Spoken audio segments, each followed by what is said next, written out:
Okay, team, let's get started for the day. It's a pleasure to see all of you guys. In case you don't remember, I'm Justin. I'm the third instructor of 006 that you probably forgot about. But you're going to see a lot more of me in the graph theory part of our course, because that's the part of algorithms that I like. If I were reincarnated as a theoretical computer scientist, I would probably go into this area. Hey, guys! Okay. You know, we have our PhD admit visit days coming up for the next couple days, so I'm working on my camp counselor, cheerleader voice. So, you know, don't make me wake all of you guys up for the day. You're not going to like it.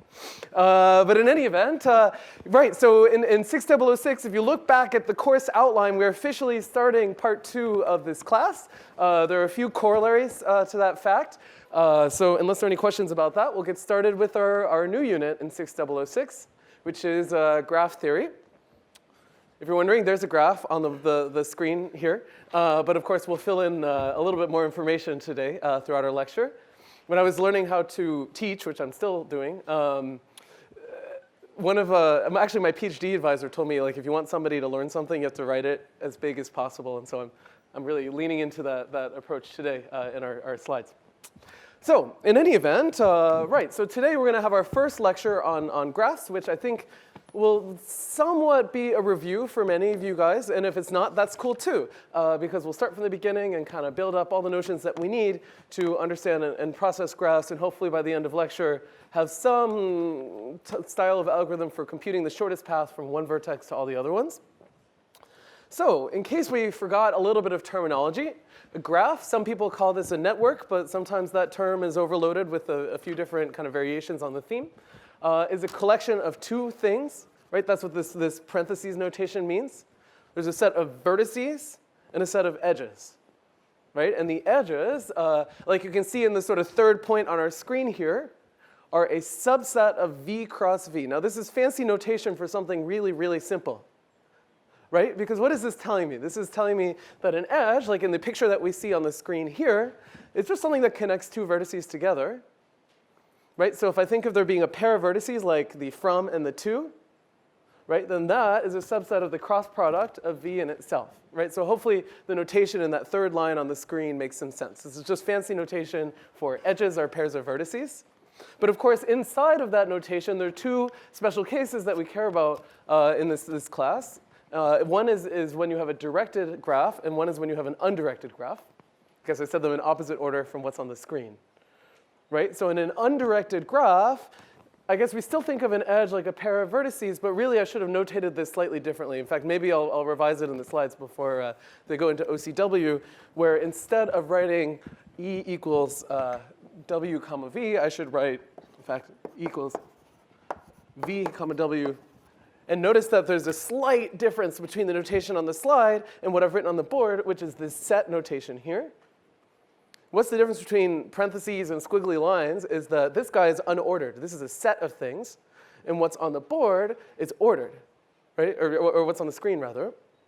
And of course, in an undirected edge, there's no such thing as an edge from W to V being distinct from an edge from V to W. Those are the same thing, right? They're undirected. It just is a notion of connectivity. Whereas in a directed graph, now we're going to use that parenthetical notation to say that the edge from W to V is different than the edge from V to W. And that's going to make a big difference. So for example, in the graph on the right, let's maybe redraw it on the board here. So we have 4 vertices. I drew this last night, and I'm hoping that this example actually works. Like that. Can I get from the upper right vertex to the lower left vertex following edges in this graph? I heard one person. Everybody on 3. 1, 2, 3. No, right? Because if I wanted to, I mean, maybe I think of drawing this path here. But of course, if I go from the upper right to the lower left, this is like the ugliest thing I've ever drawn. I'm so sorry. You can notice that the edges are pointing in the up direction here.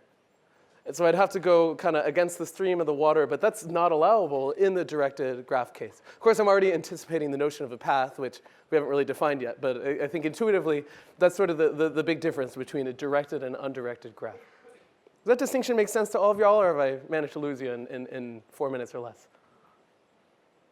Excellent. So I flipped things a tiny, tiny bit from the course notes because I figured we'd define what a graph is first before telling you what the applications are. But in any event, I think it's really not a big stretch of the imagination to say that graphs are like literally everywhere in our everyday life, right? Anytime that we come up with a network of stuff connected together, implicitly, the right abstraction often in the back of our heads is to think about a graph, right? So some simple examples that I think would all come to mind for us would be like computer networks, right? So the nodes or the vertices of your graph, in that case, maybe are computers, and then the edges are roughly the cables connecting them together in my very coarse understanding of how networks work. Or maybe in a social network, the nodes are people in your social network, and the edges are like friend relationships or like, frenemy relationships or whatever. In fact, I think you could think of both directed and undirected versions of that particular network. In road networks, maybe, I'm working for Google and I want to tell you the shortest path between your house and MIT. Of course, in order to do that, and essentially behind the scenes, we're solving some version of computing the shortest path between two vertices in a graph. Now, that's a tiny bit of a lie in the sense that there's a lot of structure in that problem that we're not going to leverage in this course, right? A road network is a very special type of graph, and if you take an advanced course, maybe you'll say like, well, if I know a little more about my graph, I can do better than the general case we'll talk about here.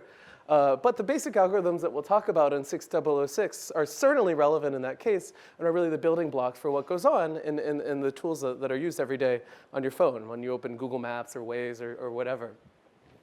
And of course, there's many others, right? So for instance, an example that maybe is a little bit more subtle would be the set of states and transitions of a discrete thing. So think about like a Rubik's Cube, right? So I could make a graph where the node is every configuration of my Rubik's Cube, right? Like every rotation. And then the edges are like, can I get from this configuration to that one by making one simple transition, like one flip? I don't actually know the terminology in Rubik's Cube. I have a feeling you do for one rotation. Twist, thank you. And of course, there are many other places. So for instance, in my day job here at MIT, I typically teach computer graphics courses. And actually, graph theory, although we talk about it very differently, appears in that world constantly because, of course, what's sitting behind any 3D model on your computer is a giant network of triangles. This is called a triangulated surface, like this torus we see here. And this is nothing more than a graph. And in fact, if you squint at the algorithms that we cover in 6838, you'll see that they're roughly just graph algorithms in disguise. In fact, if you take my graduate course, one thing we'll do, we'll spend a lot of time doing differential geometry, and then we'll step back 10 feet and notice that exactly the algorithms we were using for like computing curvature and bendiness on triangle meshes just looks like a graph algorithm and can be applied to networks in exactly the same way. So it'll be a nice kind of fun reveal there. And of course, as one last kind of fun application, I actually was gone the last couple days at a conference on political redistricting. And the funny thing is, most of the discussion at that conference was about graph theory. And the reason for that is sort of a theme that shows up a lot in geometry world, which is if I take my state, in this case, I think these are the voting precincts in some state or another, and I look at adjacency relationships, then maybe I put a node for every precinct and an edge anytime that they share a boundary with one another. Well, now I have a network, and maybe a region on my graph is like a connected piece of this network. And so anyway, this is one of these examples where graphs and networks and connectivity and so on just show up literally no matter where you go. They're totally unavoidable. And so that's what we'll be spending quite a bit of time on in this class here. Now, you could easily take, I would argue, at least 3 entire courses on graph theory here at MIT, and you could easily build a PhD dissertation doing nothing more than really simple problems on graphs. Of course, in this class, we're limited to just a few lectures out of many. So we're going to make a couple assumptions both on the problems we want to solve as well as on the graphs that we care about.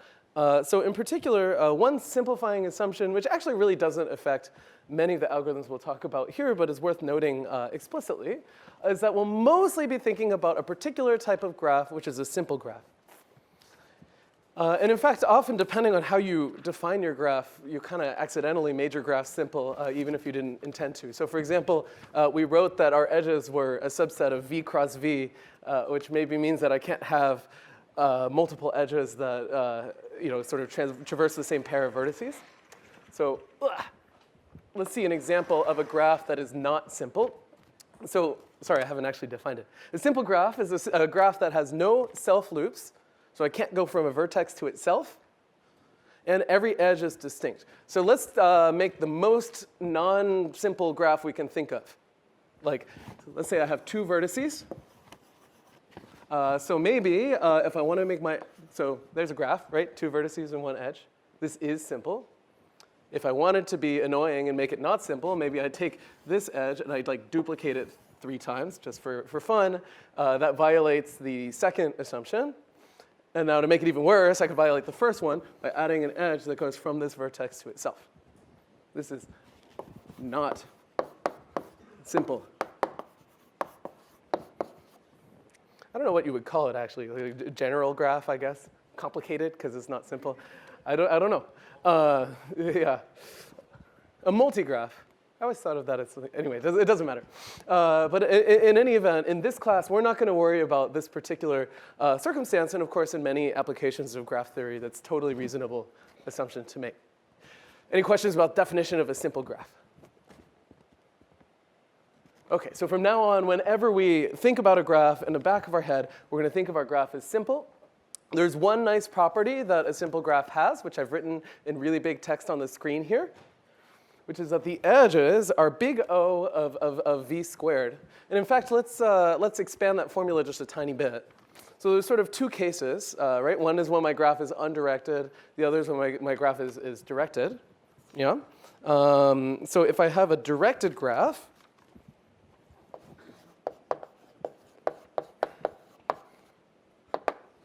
well, let's think about how many edges we could possibly have, right? So an edge is a pair of a from vertex and a to vertex, right? And I can never repeat it twice, right? That's sort of like the second assumption here, right? So in particular, what do we know? We know that mod e, or rather the number of edges in our graph, is upper bounded by what? Well, I can take any pair of vertices, like that, but I have to be a little bit careful because my graph is directed, right? So from and to matter here. So this is v choose 2 is saying that I can take any unique pair of vertices, but I have to put a factor of 2 in front of it to account for the fact that the source and the target can be flipped back and forth. And of course, if I want to do the undirected, I don't have to worry about that. Right, we'll get e here is less than or equal to just mod v choose 2. Right? So this is just a fancy way of saying that every edge consists of 2 vertices and my edges are unique. And one thing, if you just write down the formula for our binomial coefficient here, is we'll see that both of these things, oops. Oh, yeah, sorry. Are at worst mod v squared here. And that makes perfect sense, right? Because, of course, an edge is a pair of vertices, so you kind of expect there to be a square there. Yes?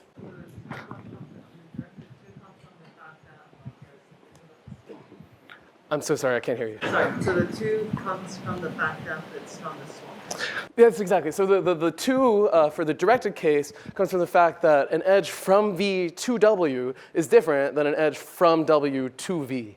Right? So remember that the binomial coefficient here is just counting the number of ways that I can choose 2 things from a set of size v, but it doesn't care about ordering. Yeah. Any other questions? Fabulous.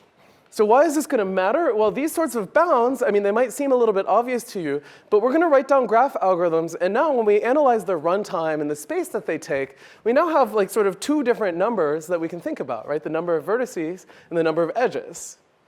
Right? And so for instance, if I write down an algorithm whose runtime is proportional to the number of edges, maybe then generically I could also think of the algorithm as having a runtime that looks like the number of vertices squared, unless I put some additional assumptions on my graph. Right? And so there's some connection between all of these different constants, and it's useful to kind of keep that at the back of our head, that sometimes you'll see a bunch of different expressions that really are encoding roughly the same relationship, just in different language. Of course, that also means that we can be more precise, right? So sometimes a graph is what we would call sparse, So in my universe, almost all graphs that I deal with in my day-to-day life are extremely sparse. This is a consequence of topology. And because of that, an algorithm that scales like the number of edges might actually be much preferable to an algorithm that scales like the number of vertices squared, because in practice, often there are fewer edges than like every single possible pair, right? And so that's the sort of reason why it's worth thinking about these numbers. Okay, so let's continue making boring definitions here. So some other ones that we should think about involve the topology or the connectivity of our graph. In particular, thinking about neighbors. Right? So in general, we kind of think about pairs of vertices as being neighbors of one another if there's an edge between them. We have to be a little bit careful because, of course, when we have a directed edge, we have to be careful who's on the sort of giving and the receiving end of this neighbor relationship. Yeah? So let's draw a really, really simple graph. So here's vertex 0, here's vertex 1, here's vertex 2, and maybe we'll have an edge going up, edge going down, and then a cycle here. Okay? Now, we can define a lot of different notions of neighbors, like the outgoing neighbor set, the incoming neighbor set, and the basic idea here is that we want to keep track of edges going from a vertex and edges pointing into one. Yeah? So for instance, the outgoing neighbor set, which we're going to notate as ADJ plus here. What is the outgoing neighbor set of node 0 here? Well, if we take a look, notice that there's one edge going out of node 0, and it points to node 2. So of course, this is a set which just contains one other node. And similarly, the incoming neighbor set of node 0, well, notice that there's one incoming neighbor from vertex 1. So that is a set like that. Now, of course, in an undirected graph, the sort of distinction between these two things doesn't matter. So if you look at our final bullet point here, often in the undirected case, we just drop that plus or minus superscript because it sort of doesn't matter. Yeah? In any event, there's one additional piece of terminology that matters quite a bit, which is degree. And this is nothing more than just counting the size of this set, right? So the out degree is the number of edges that point out of a vertex, and the in degree is the number of edges that point in. So notice in this case, both of those numbers are 1. Let's see an example where they're not. So in node 1, notice there's 2 edges that come out. So the out degree of node 1 is 2. There's 1 edge that points in, so the in degree is 1. Okay, so often, why are we going to do this? Well, we're going to write a lot of graph algorithms that like have a for loop over the neighbors of a given vertex, and then this degree number is going to come into play. It's worth bounding these things just a tiny bit. So in particular, one thing we could think about, I write too big and I'm going to run out of space really quickly here, is the following. So let's take a look at all of the possible nodes inside of my graph. And now let's sum up all of their degrees.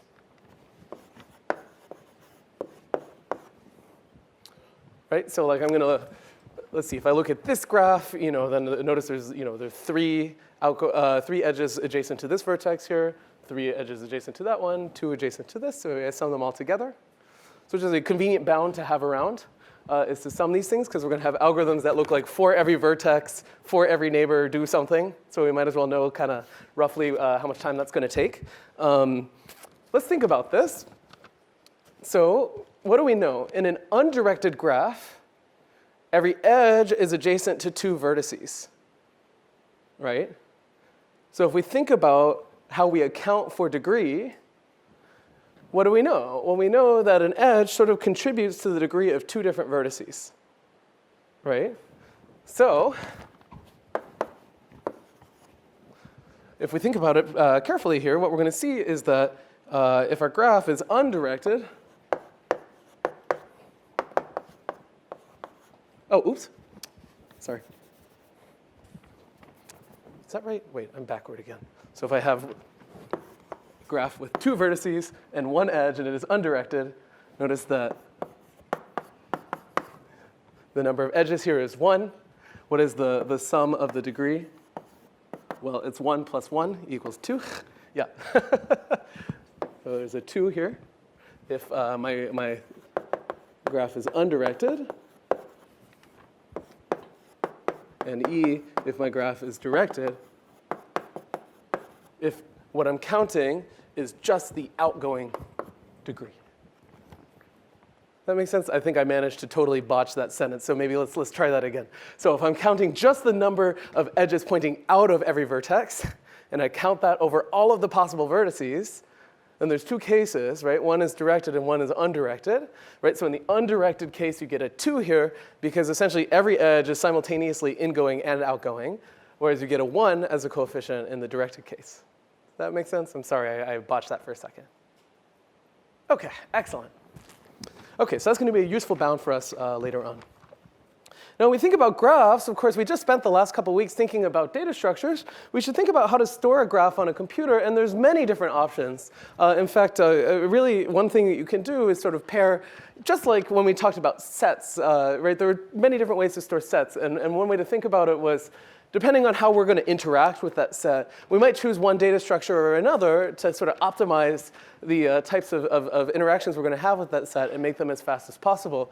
It's exactly the same story for a graph, right? So for instance, the world's dumbest representation of a graph would be to just have a long list of edges, right? So for example, for this graph up here, maybe I have 0, 1, that's an edge, and then 0, 2, that's another edge, and then 1, 2, and then 2, 1.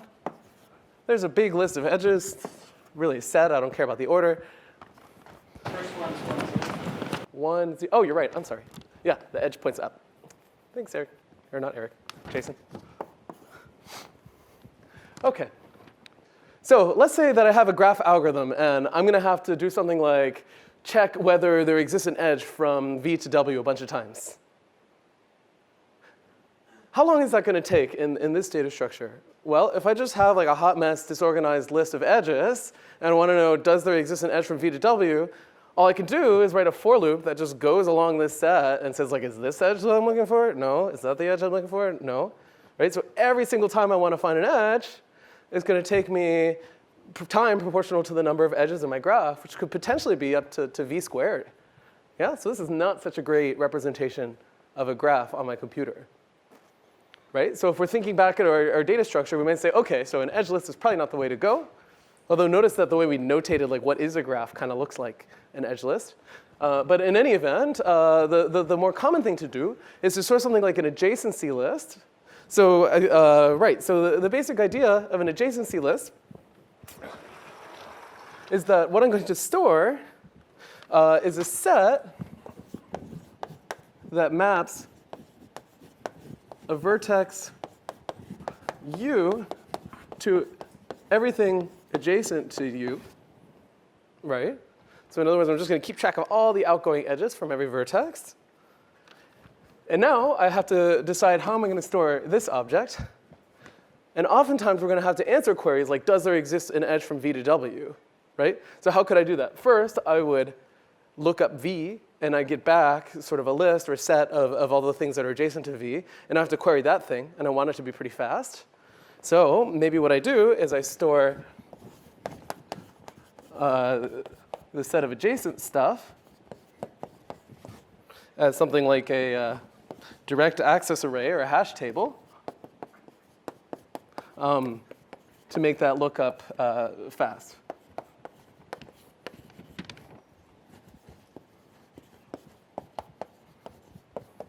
So for example, how long would it take, I'm going to finish the sentence here. How long would it take me to check if an edge exists in my graph?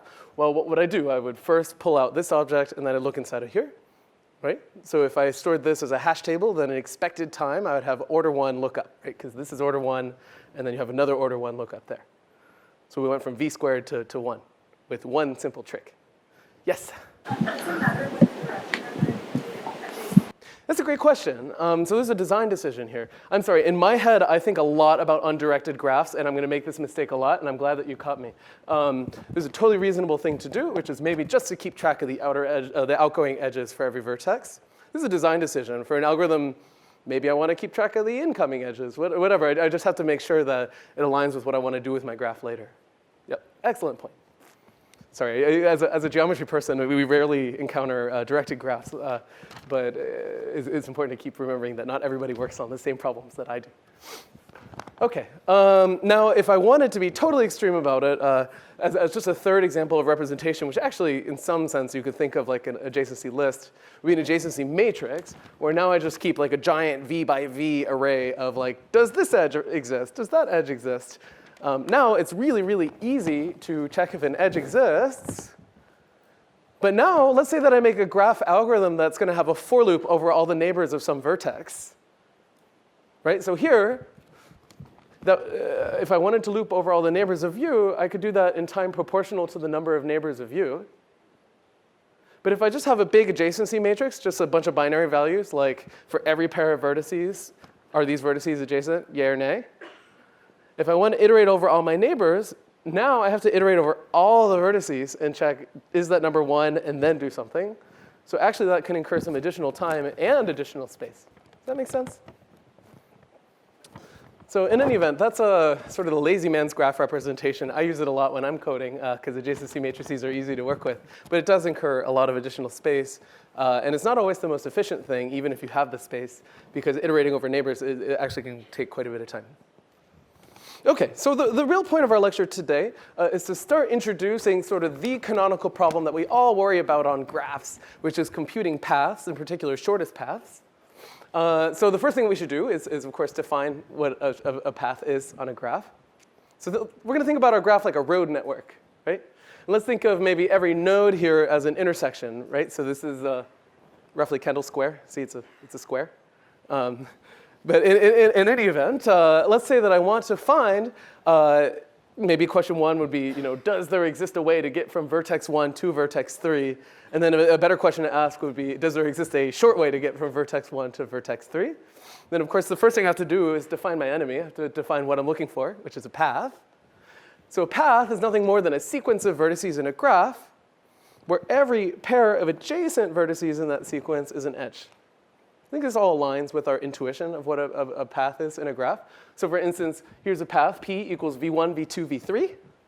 So notice that there's an edge from V1 to V2, and also an edge from V2 to V3. So it satisfies the assumptions set forth in our definition. What would not be a path in our graph would be like V1, comma V3, right? Because there's no edge there. Okay. So if we talk about paths, then there's a very natural notion, which is the length. Length, I guess you could think of like the number of vertices in your path minus 1, or the number of edges that your path traverses. Those are the same thing, right? So for instance, the length of the path P here is 2. Does everybody see that? A very common coding bug that I encounter a lot is adding 1 to that number by accident. Because of course there's one more vertex in your path than there are edges. Okay, and there are many different, there could be potentially more than one path between any pair of vertices. So let's say that I have an undirected graph that looks like the following. So it's just a square plus a diagonal. So here are nodes, right? So then a perfectly valid path from the lower left to the upper right would be to go 1 over and 1 up. But of course, there's a more efficient way to get from the lower left to the upper right, which is to go across the diagonal. And so when we talk about the shortest path, it's nothing more than the length of the path that has the fewest number of edges or vertices in it between any pair of vertices in my graph. Okay, so this is our enemy. This is what we're after, is computing the shortest path between vertices in a graph. And this is the thing that we'll be talking about quite a bit in this course, because of course it's a very practical matter, right? Like when I want to solve routing problems, I want to like move packets on my network. I prefer not to, well, unless I'm doing Tor, I prefer them, not to hit too many computers in between. Then maybe I want to compute a shortest path, or on a surface, maybe I want to, move information in a way that's not too far away. But of course, there's sort of many variations on that theme when we talk about shortest paths, or even just existence of a path, right? So these are 3 sort of model problems that we might solve on a graph. Right? So the first one, which in this course we're calling single pair reachability, would be the idea that I take 2 vertices S and T on my graph G, and I ask you, does there exist a path between S and T? So what would be the sort of extreme example where this problem may not always give back the answer yes, right? Like somehow in our head, I think we think of all graphs as being connected, right? But a perfectly valid graph, the way we've defined it, would be like 10 vertices and no edges, right? This function would be very easy to code if that were the only graph you ever cared about. But in any event, the existence of a path is already a query that takes a little bit of algorithmic thinking. We haven't figured out how to do that yet, right? Now, another problem we can solve would be the shortest path, right? Given a graph and two vertices, we might say, well, how far apart are these vertices in my graph if I want to use the shortest possible distance from one to the other? Notice that I can use the second problem to solve the first one, right? Because what's the length of the shortest path between two vertices that don't have a path between them? Infinity, or shrug. That's actually a totally valid answer. Yeah. That's right. So how could I implement the reachability code? Well, I could call my shortest path code, and it gives me infinity. Then I return no, it's not reachable. And if it gives me not infinity, I return yes, right? So remember that a key idea in algorithms class is this idea of reduction, that I can use one function to solve another, right? So in this case, if we can solve shortest path, then we can certainly solve the reachability problem by calling that piece of code. And then finally, we could talk about single source shortest path. So notice now that there's only one input node here, S. So what this problem is saying is give me the length of the shortest path from S to every single other vertex in my graph. That makes sense? So maybe I return a big array with all of the information, every single shortest distance. So can we solve single pair shortest path using single source shortest path? Absolutely, right? I could, take S in my single pair shortest path problem, compute the shortest path from S to literally everything else, and then throw away all of that information except the shortest path to T, and now I'm good. Now, I haven't justified that this is the fastest possible way to solve that second problem, but at least it shows that if I can solve problem 3, I can also solve problem 2. If I can solve problem 2, I can also solve problem 1. So in today's lecture, we're just going to worry about problem 3. In other words, these things are sort of listed in increasing order of their difficulty. OK, so in order to think about the single source shortest path problem, we're going to make one additional construction. And this is an idea called the shortest path tree. I got lazy drawing PowerPoint slides at 2 a.m. yesterday, and instead thought I'd draw a picture on the board. So let's draw a graph. So here we have A, B. I'm going to use letters instead of numbers to refer to nodes from now on because I don't want to confuse the length of the shortest path with the index of my node. So here's A, B, C. I'm going to match my notes here. D, E, F. Here's a graph. Again, undirected because your instructor likes to think about undirected graphs, but I know I'm going to get feedback that I shouldn't have done that later. But in any event, let's say that I want to compute the shortest path from A to everything else, or the length, rather. So first of all, even without talking about an algorithm, I think it's pretty easy to guess what it is, right? So clearly, the shortest path from A to A has length 0. The shortest length from A to B is 1. From A to C is 2, right? Because I can follow these guys. Now it gets complicated. It branched. So the next shortest path has length 3, and then 4, like that. Does everybody agree with me that the numbers I've decorated here are the length of the shortest path from A to everything else? But what have I not done? I haven't told you how to actually compute the path. I've just given you the length of the path, right? So I might want a piece of code that in addition to doing single source shortest path length also gives me single source shortest path.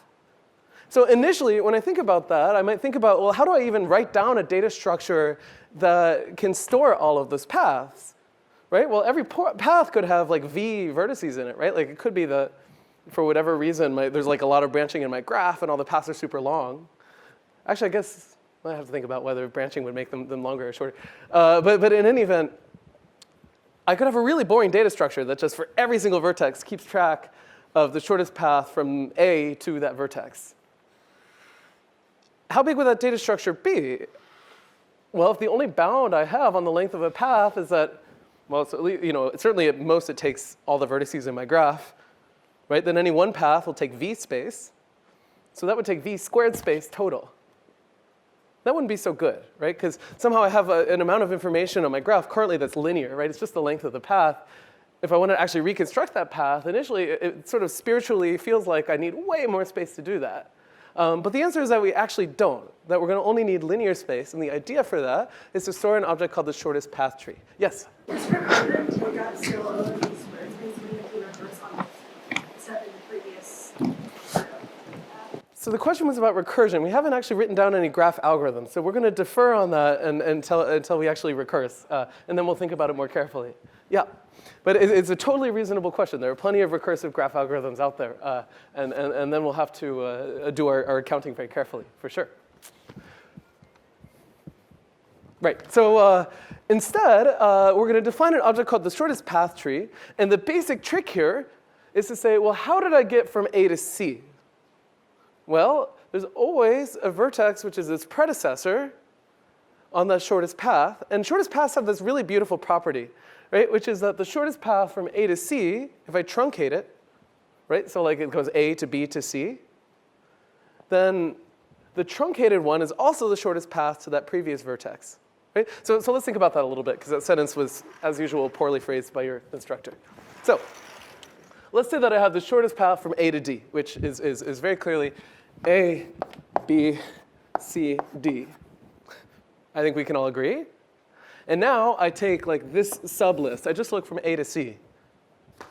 Is there ever a circumstance when this is not the shortest path or a shortest path from A to C?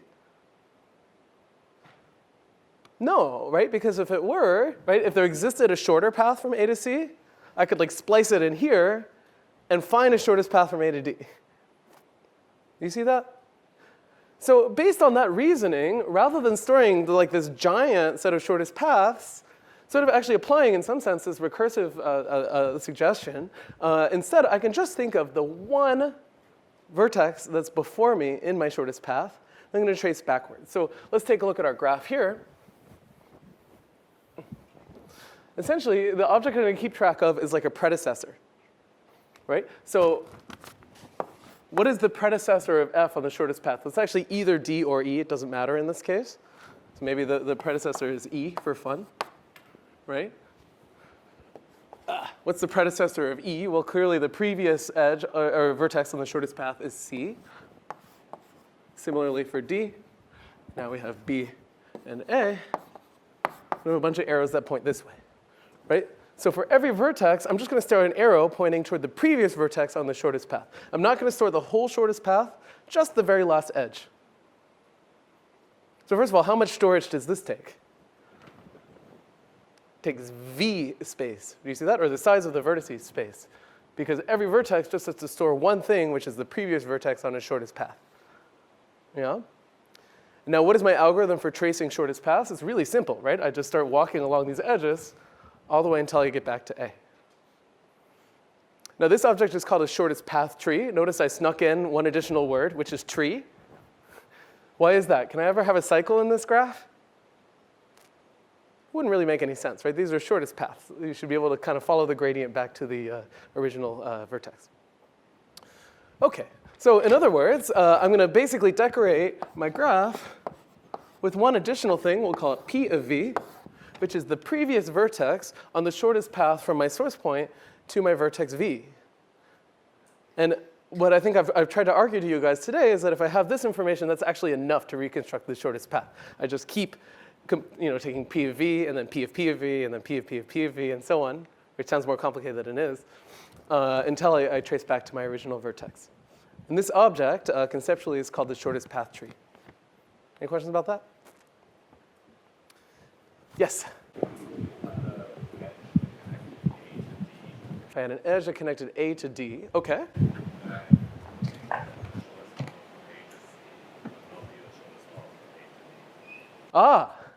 OK, so the question was, let's say that our colleague here added an edge. This is a great question. Somebody was evil. Like my adversarial neural network stuck an edge here because it was adversarial and it wanted my shortest path code to fail. And now somehow the tree that I gave you is no longer correct. And my answer to that is yes. Why is that? Well, by adding this edge here, the length of my shortest path changed, right? The shortest path from A to D is now 1. So this tree is no longer valid. I need a new tree. So now, what would be the previous like P of D here? Well, rather than being C, it would be A. Yeah, so that's absolutely right. And it actually is reflective of a really annoying property of shortest paths, which is if I add one edge to my graph, the length of the shortest path to every vertex can change. Well, I guess with the exception of the source vertex. Yeah, and that's actually a really big headache in certain applications. So for instance, and then I'll shut up about applications and do math again. I work a lot with 3D models. And there's a big data set of 3D models of like ballerinas. And ballerinas are really annoying because sometimes they put their hands together like that. And then suddenly the shortest path between your fingers goes from like your entire body to like 0. And so incremental algorithms for computing shortest path can fail here, right? Because I have to update like everything if I accidentally glued together fingers like that. Yeah? So anyway, I'll let you think about how you might fix that problem. And if you want to know more, you should take 683A. Yes? If you change your source node, the shortest path would change again. Yeah, so this is going to be one of these really boring things where I'm going to keep answering like, anytime I change anything about my problem, I change my source, I change my edges, I have to just recompute all the shortest paths. There are obviously algorithms out there that don't do that, but we're not going to think about them yet. OK, so as usual, I've talked too much and left myself about 10 minutes to do the actual algorithm that's interesting in the lecture here. Although actually, it's really not so complicated, so I think we'll do OK. Which is, how do I actually compute shortest paths? Yeah? And the basic thing we're going to do is sort of build on this tree analogy here. We're going to define one more object, which I really like. Actually, I enjoy this from Jason's notes, because it looks like calculus, and I enjoy that. And that's an idea of a level set. And so this is a whole set of things, L sub k. And these are all the vertices that are distance k away from my source. Right, so for instance, if my source vertex in this example is the vertex all the way on the left, then L0 obviously contains just that vertex. Right? L1 is the next one, L2 is the third one. But now L3 is a set of 3 vertices, right? Because those are all the things that are distance 3 away from the source. That's what I've labeled in pink here. Okay, so that's all that this notation here means. Oh, oops, I've made a slight typo, because in this class, distance is delta and not d, but whatever. The shortest distance, that's absolutely right. So for instance, I could have a very long distance from L0 to L1, right? I could just flip back and forth between L0 and L1, maybe go over to L4 and then go back. But that wouldn't be a terribly helpful thing to compute. That's absolutely right. Yes? The red background is the set L. So for example, L3 contains these 3 vertices because they're all the things that are distance 3 away from the left. I got a little too slick drawing my diagram late last night. I'm kind of proud of it. OK.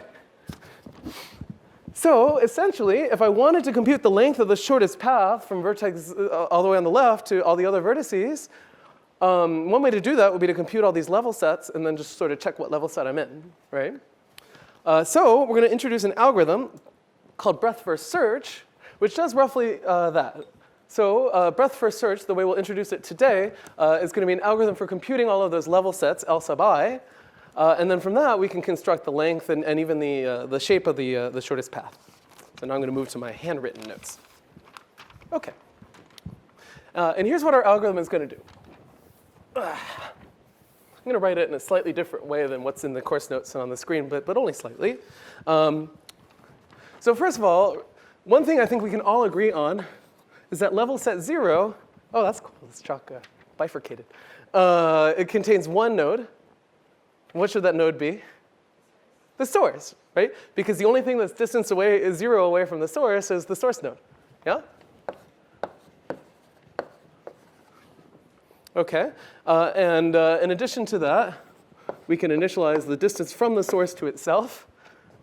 Everybody on 3, what is the distance from the source to itself? 1, 2, 3. 0. Thank you. See, you're waking up now. It's almost 11, 12. What time is it? Almost 12. OK. And then finally, well, maybe initially, we don't really know anything about the array P, so we just make it empty, right? Because P of the source is somehow doesn't matter, right? Because once I've made it back to the source, I'm done computing shortest paths. So we're going to write an algorithm that computes all the level sets and fills in this array P and fills in the distances all in one big shot. We're going to call it breadth first search. OK, so let's do that. So we can use the notation here and notice that there's basically an induction going on, right? Which is I'm going to compute level set 1 from level set 0, level set 2 from level set 1, and so on until I've filled in all my level sets. Does that make sense? Here's a slightly different way to notate the same thing. I'm going to use a while loop, which I know is like slightly non-kosher, but that's OK. So I'm going to initialize a number I to be 1. This is going to be like our counter. I'm going to say while the previous level set is not empty, meaning that potentially there's a path that goes through the previous level set into the next one, right? Because as soon as one of my level sets is empty, notice that all the the li for even bigger I are also going to be empty. There's like never a case when there's something distance not distance I, but then distance like I plus 5. OK, so now what am I going to do? Well, let's think back to our graph. Right? So like now I know that this guy is distance 0 away. That's what I started with. So now I'm going to look at all the neighbors of this vertex. I'm going to make them distance 1 away. That make sense? And similarly here, this guy's distance 2. And eventually I'm going to get in trouble because maybe, well, what's a good example here? Oh, I won't even try to draw. I could run into trouble if I don't want to add a vertex twice to 2 different level sets, right? Once I've put it in Li, then I don't want to put it in like Li plus 5 because I already know that it's distance I away. Does that make sense? OK. So what I'm going to do is I'm going to iterate over all the vertices in my previous level set. And now I'm going to look at every vertex that is adjacent to U. Because what do I know? I know that if I can get to U in I minus 1 steps, how many steps should it take me to get to any neighbor of U?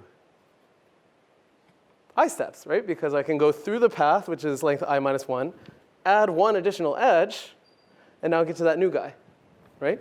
So what can I do? I can iterate over all V, which is in the adjacent set of U. But I have to be a little bit careful because like what if I have an edge backwards? So like for instance here, I have an edge back to the source. I guess this is, yeah, that's a valid example.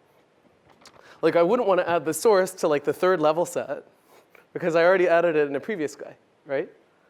So I want to get rid of the union of all of the previous level sets.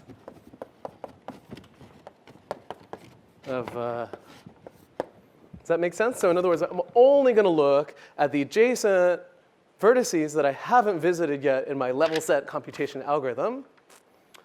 And now all I have to do is update my arrays, right? So in particular, I'm going to add vertex V to level set I, because I haven't seen V yet. I'm going to set the distance from S to V equal to I. Right, because I'm currently filling in my level set I. And then finally, what is P of V? What is the previous vertex to V in my shortest path from my source? It's U, right? Because that's the guy in the previous level set that I'm building my path from, right? I'm going to set that to U. And then, sorry, I ran out of space, but I also have to increment I. OK. So what does this algorithm do? It's just building one level set at a time. If we go back to our picture, right? So it starts by initializing L0 to just be the source vertex. Then it looks at all the edges coming out of that, in that case just 1. It makes that length 1, and so on, right? And so this is just incrementally building up all these level sets. Now there's a pretty straightforward proof by induction that this algorithm correctly computes the L's, the P's, and the deltas, which is all the information that we need to compute the shortest path. I think you guys can do that in your recitation if you still need a little bit of proof, induction proof practice here.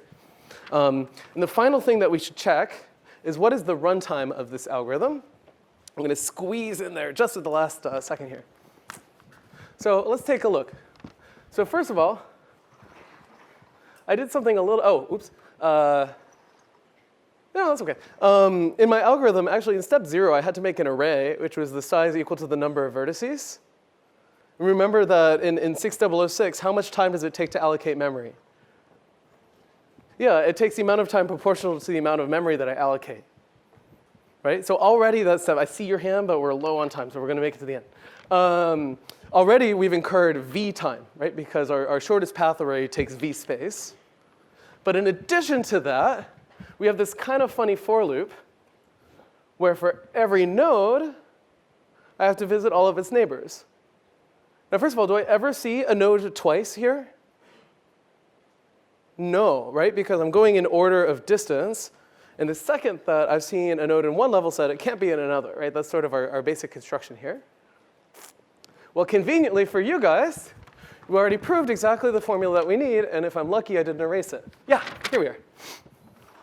If we take a look here, this is exactly the scenario that we're in, right? Because what did we do? We iterated over all the nodes in our graph.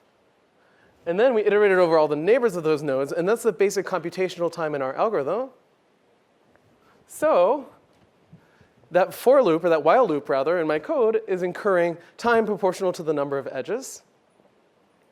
So what is the total runtime for breadth first search? Well, we need to construct that array. Even so, just in step 0, we've incurred v time. And then we have to iterate over something that takes at most the number of edges. So overall, our algorithm takes big O of mod v plus mod e time. Now notice that this is, you might view this as kind of redundant. By the way, in this, I have a little bit of a quibble with Jason, but in this class, we'll call this a linear time algorithm because it's linear in the space that you're using to store your graph. I think that's a little fishy personally because this could scale quadratically in V, but I digress. In any event, right, why do we need both of these terms here? Well, notice that, if I had no edges in my graph, right, now this term is going to dominate. But as I add edges to my graph, this thing could go up to v squared, right? So this is somehow a more informative expression than just saying, well, at worst, this is v squared time. Does that make sense? This is a slightly better formula to have. OK, so with that, we just squeaked into the finish line. We have an algorithm for computing shortest paths. And I'll see you guys again, I guess, on Tuesday.